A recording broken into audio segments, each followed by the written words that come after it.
it's Janet from SugarShine Designs, and welcome. This is the first project in my Easter and Spring series for the season.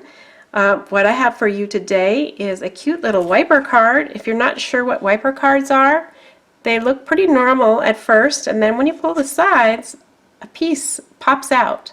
This is the wiper part of the card. It works a little bit like a windshield wiper, and I think that's where it probably gets its name. So there's a bit of a surprise in each wiper card, and you can embellish the wiper with anything you like. That's what makes it fun. So I'll show you how to make this base card, and then I'm going to embellish it using some products that I have from MyScrapChick. I'm also going to show you how to use Print and Cut with your Cricut machine. So I've had quite a few people ask me how to use the Print and Cut feature, so this will be a perfect project to demonstrate how it all works and how easy it is to use. Alright, so I'm going to swing the arm out here so I can use a larger piece of paper, and I'm going to bring in my cardstock. Now the piece for the back of the card is 8.5 by 4 1/4, so since this is 8.5 by 11, obviously this side is 8.5. So I'm going to flip it over here, and I'm going to cut it at 4 1/4 inches. So I'm lining that up and cut. So that's all there is to this. Pretty easy, right?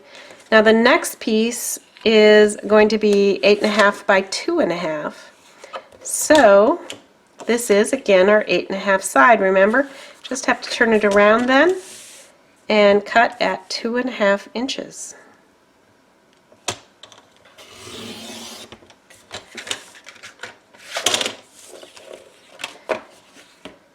The other piece you're going to need is the wiper piece. So I'm going to cut that out of this. The wiper needs to be 2 7/8 by 1 7/8. So I'm just going to do 1 7/8 over here. And then 2 7/8 length.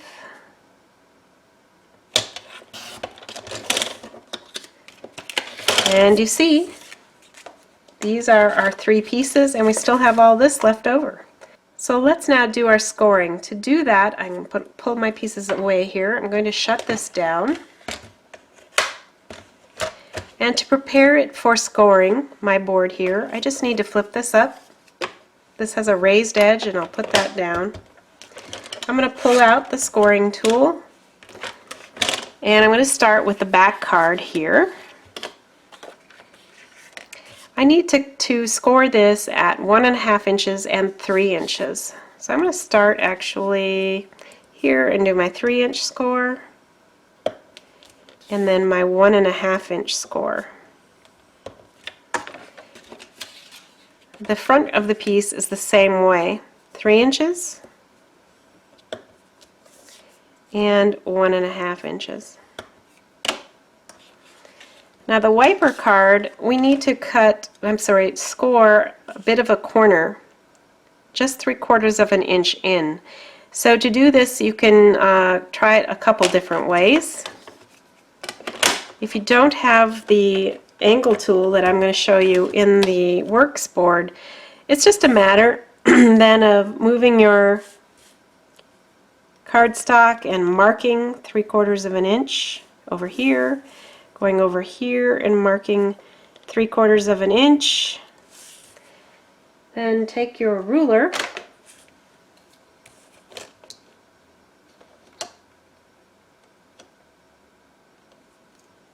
and go edge to edge, and you got yourself a 3/4 of an inch wide corner. If you do have the works tool, you have it even easier and simple. All you have to do is line up your envelope to envelope, move your card piece to the 1-inch mark, take your scoring tool. Sorry, my angle's a little weird here trying to hold it all in place, so it's really not that hard. And then score it. You see, mine is a bit further than the 3/4 of an inch mark, and it's perfectly cornered, so I do prefer to use this, but you can certainly make it work. And once you've got that, you can fold it in both directions. And that is what makes the wiper piece of the mechanism work. Okay, so this one can be put away now. It slips right back here. You gotta turn it over and hides in there, and this one also goes back in, although we can keep it out for the next step. So we scored these pieces, if you recall, and the way it goes is like this. The scored edges of the shorter panel go on the left and a longer panel go on the right. And to do this fold, the first one, the farthest one in, is going to be a valley fold. And then we've got a mountain fold. So it looks like that. And if I do this right, I think it's the same thing. We have a valley fold and a mountain fold. It's a very simple card design, but it really creates that really interesting wiper element to it. So now that we have this done, we can move on to cutting the mats. So I've already cut the pieces for you just to save a little time on this video. The larger piece for this mat is 5 1/4 by 4, and then we have two smaller mats. This is sized 1 1/4 inches wide by 2 1/4 inches tall, and they fit on our card base perfectly. See, here's where the taller pieces go, and the largest piece goes behind here. Alright, all the measurements will be on my blog post, so don't worry if you didn't catch them. You can find it all there. I'll put a link in my video description. The smaller mats are going to be, of course, a different size. The small mat's 5 1/4 inch wide by 2 1/4, and that goes on this larger piece. And then we've got two smaller, exactly the same size, 1 1/4 inch by 2 1/4 inch, and they go here and here. So let's start putting this card together. Alright, now I'm going to apply the panels to the card base. So I'm going to start with the smaller piece. I'm going to use my mat and my glue stick. I want to press just softly. I need to move that up a little bit. A little pressure goes a long ways when working with a better quality glue stick. So I've got the edges all nicely covered. I'm going to apply that right here.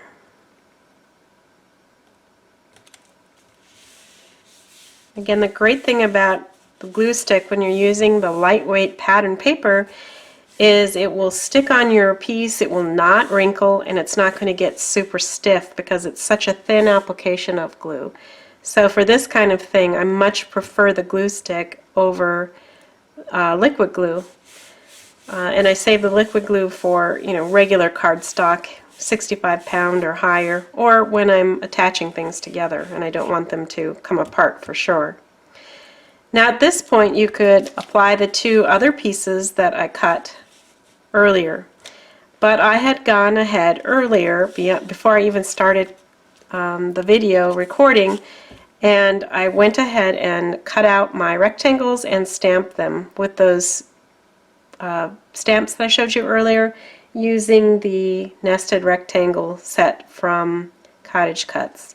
So I'm going to apply those. Now you can choose to apply your mats out of the designer paper, or you can choose to use a lighter background paper and put them on and stamp over the top of that, or you don't have to stamp anything. You can just put it on with all the cute background paper, the designer paper, and call it a day. It's certainly not required because the pattern that we're going to use to embellish with from MyScrapChick is so cute. You really don't have to do anything more than put those on, but I usually like to include some sort of sentiment, so that's what I'm doing. Now you'll notice perhaps in the video, if the picture's good enough, that I've got some gradation and color in my stamp. It says "You Quack Me Up," but this is plain purple and then it turns into a blue. And I did that by using a striped stamp pad. This one is from my monthly hero. It came in last month's kit, but I stamped it, I inked up my stamp so that these two colors were underneath the stamp, and I inked that up and applied it, and that's why I get two colors. I did it also with the green, but you can't tell as much. This very edge is a darker green than the lighter green. It's just from these two stamp pads. So anyway, that's a little bit of fun rather than a single color. If you want to try something like that, it's real easy to do, especially when you have your stamp press. Okay, so that is done, and now again, because I used the matte here, I did get some overage with my glue stick, so it's easy to wipe that clean. It's not sticky anymore, and you have no mess on your work surface, which is awesome. Here is the larger piece that I showed you, and I've already glued those panels on. So now it's time to put this together. So this is where you're going to want your liquid glue, because you need something that's going to stick very strongly. This is going to hold all this together in the end, right? So we want to be careful about that. Now before we go ahead and attach it though, we're going to work on our mechanism. Here's that mechanism piece, if you recall. And you know, have it sitting so this is your front, and then flip it over, because we're going to put the mechanism really close to where that fold is. So now the bottom here is your top.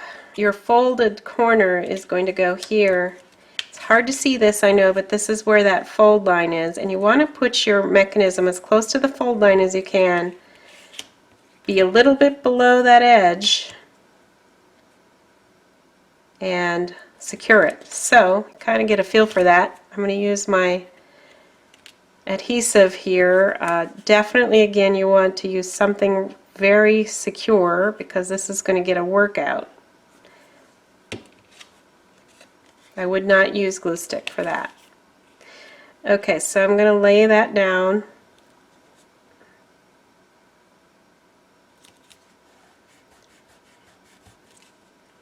Just make sure any overage, seepage here gets wiped up so it doesn't stick the wiper piece to the main card front.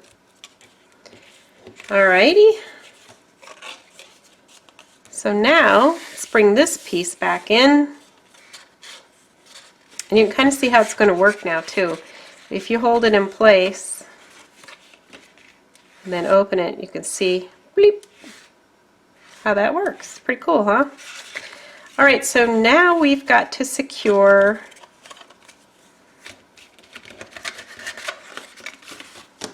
the panels. So this one's really easy because you're just going to attach this piece.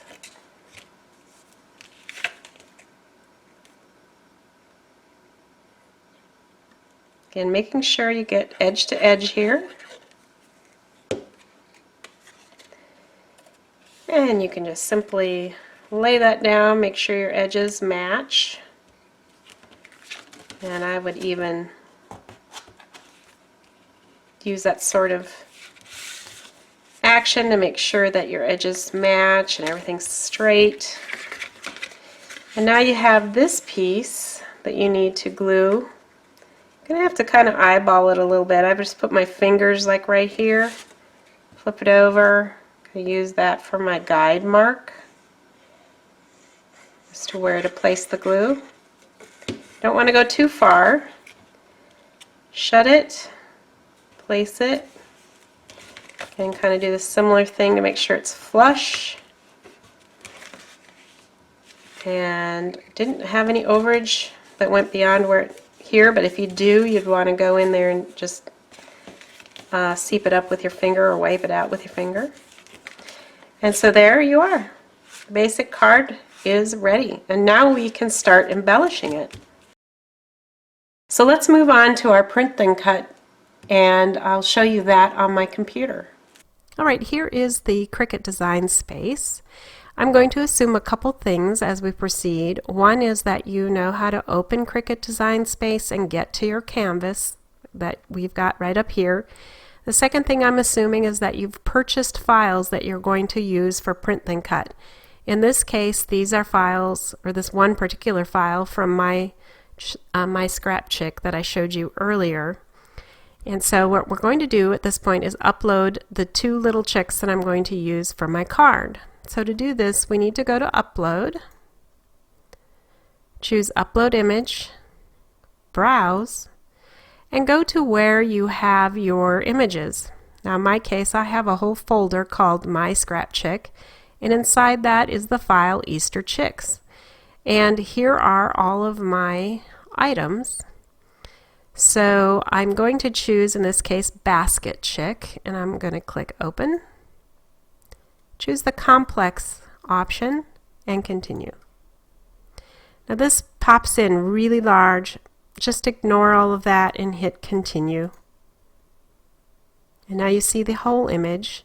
Make sure that the green box or border is around the Save as Print Then Cut image, rather than over here you see it as Save as Cut image.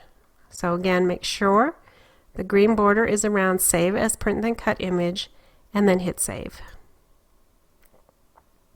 You can also, in the tags, put some other information in there if you want before you save it. Sometimes I will put the name of the designer in there just to make it easier later if I want to find out where I put it in my computer. So I've got one of my images. That's going to be the little wiper character. And now I'm going to upload the main character for the front of my card. And I'm going to use this time the Umbrella Chick. Complex is the choice I make, and continue. Continue again. Make sure I have Save as Print Then Cut highlighted and hit Save. It will take a little time to save it because it's a really large image, and you'll see that in a minute.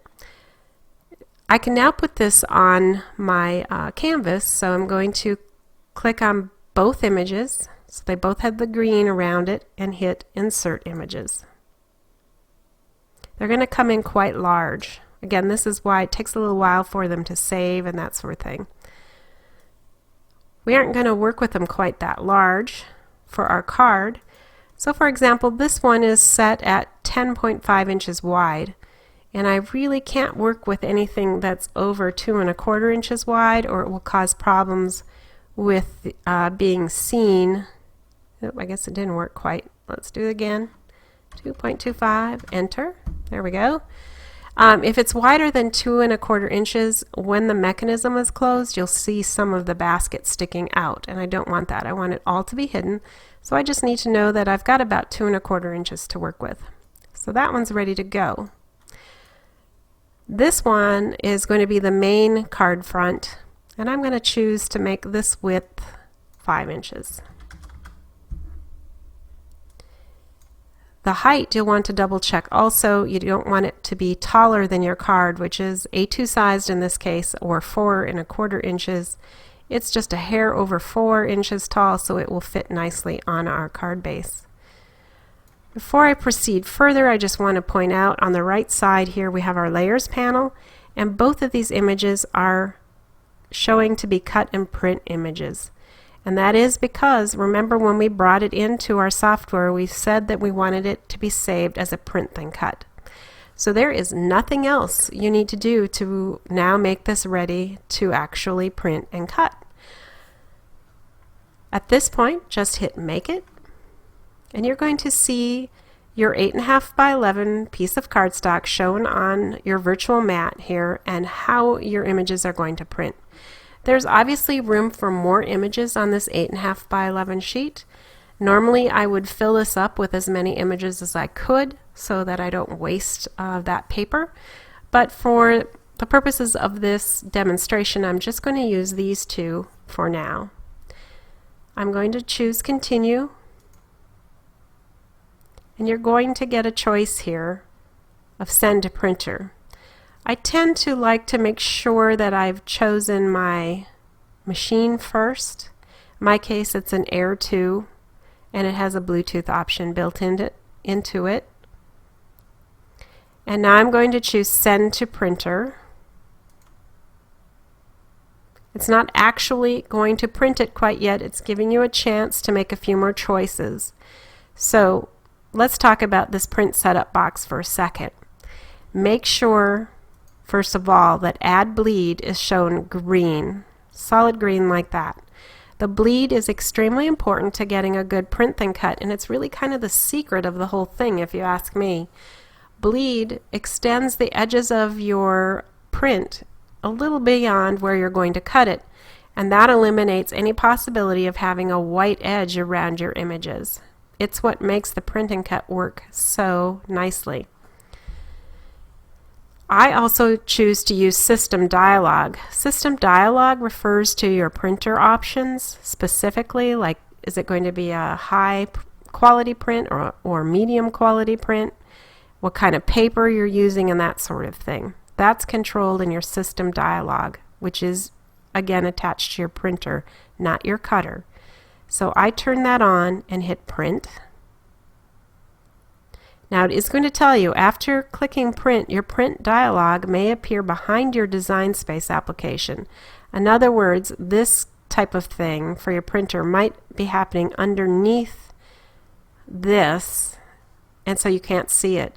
If that's the case and you can't see it, just minimize, work on this, and then expand this back in place. In my case, fortunately for me, it just pops on the top. It's not an issue. Mine is a Canon MX920, so that is correct. I'm going to hit Preferences, choose whatever you need to do on your printer to choose the paper and print quality. On my case, I choose matte photo paper. I'm not using photo paper, but this is the closest setting that my machine has to white cardstock, basically. Print quality is going to be high, and I'm ready to go. I'm going to hit OK, and then I'm going to hit Print. And I'll come back once that's printed and we'll set it up to be cut. Alright guys, here is my print. I attached it to my mat. I put it through like any other kind of cut. I just chose the right kind of cut for this sort of material, which was a cardstock. What it does is it reads these square lines and it determines how to cut the image based on the measurements. Don't ask me how. It's all complicated, I'm sure. But that basically is how it's different from a normal cut, because it's needing this black border around to figure out how to cut the printed image correctly. So if we pull this up, you will see what I was talking about when I mentioned the bleed. So do you see all this edging, all this printed edging? And now if you look at the actual cuts, you will not see any white border because it cut where there was actually some color. Therefore, it's impossible to get a white border around your image. Now, I gotta say that Cricut has this figured out. It does it better than any of the other machines I own or have tried. So they know how to do it. And so really for any print and cut images, I use the Cricut machine. You know how we say there's there's all these different machines and each one kind of has its strength? Well, for Cricut, the print and cut is definitely a huge strength that it has over my other cutters. So there you go. Those are the two pieces. All we need now is to put it together. I wanted to show you my clouds. I cut these out as well. This was in that clouds in the forecast file. This is just 3 of them. Let me show you what one looks like. This is just one of the cuts, and you see the difference when you use the chalk and just chalk up the edges of it. Again, you could use ink for a similar effect, but I love having these cloud shapes. They're all different. You get 9, I think, in each file when you cut it, and you can make them bigger or smaller. They're awesome. Very handy little items to have for your crafting. Okay, so we can put this on now. This one's going to go in the front, and we're going to use the foam tape I had earlier. I hope you won't mind me speeding this up right here. All I'm doing is applying the double-sided foam tape, and then I'm going to peel off the protective backing so I can apply it. And that's going to go right here. Before I do that though, and you know what? I put foam tape where I didn't need it, so keep that in mind. Like, I don't need it on his head because that's going to be loose. So instead I'm going to put it in the center here. Yeah, that's the only adjustment I need to make. Because remember, this is going to be hanging out here, not attached to the back, so you don't want it there. Before I do so, I'm going to put in a cloud and make sure that I don't have any problems with placing that. So again, I'm not going to glue this part of the cloud, only the part that is on this first little panel, so that it can stand up. Just kind of eyeballed where that would go and place it on. Make sure there's no seepage happening there of glue. Seemed good. While I'm at it, let's put on the other clouds as well. There are a couple half cloud shapes included, which makes it really simple and easy to do this part, where you just put it in, press. I'm extending this a little tiny bit over the edge. Okay, and the last cloud I'm going to put behind the wiper.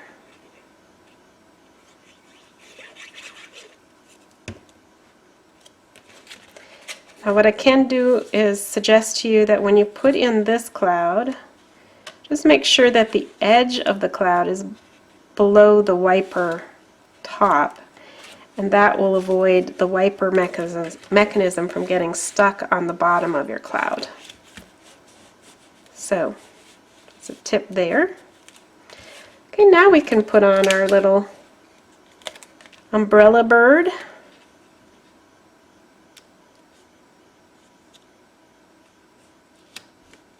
Isn't he cute?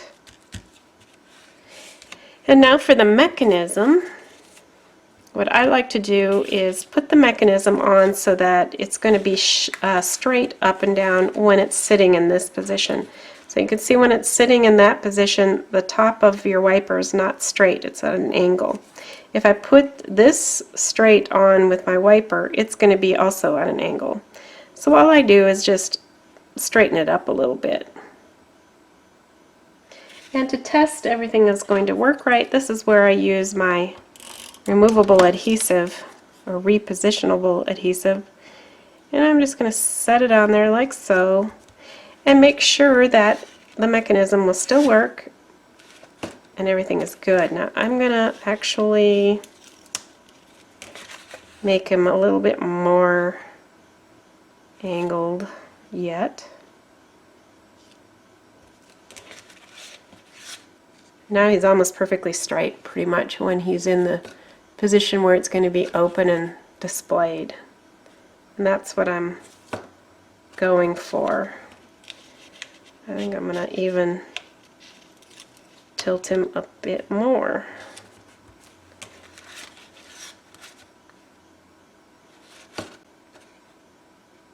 Yep, that's pretty good. So again, that's where the repositional adhesive is kind of nice to have on hand. But But now that I have it where I want it to go, I'm going to use my adhesive. Just flip it up a little bit. Apply back there. And voila! Our card is complete. Is that not the cutest little thing you ever saw? I love it. So thanks for joining me. I'll be back soon with another project for you, but until then, keep crafting. Bye!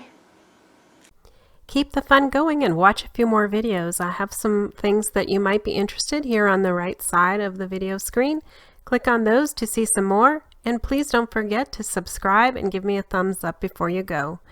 Thank you, and have a great week.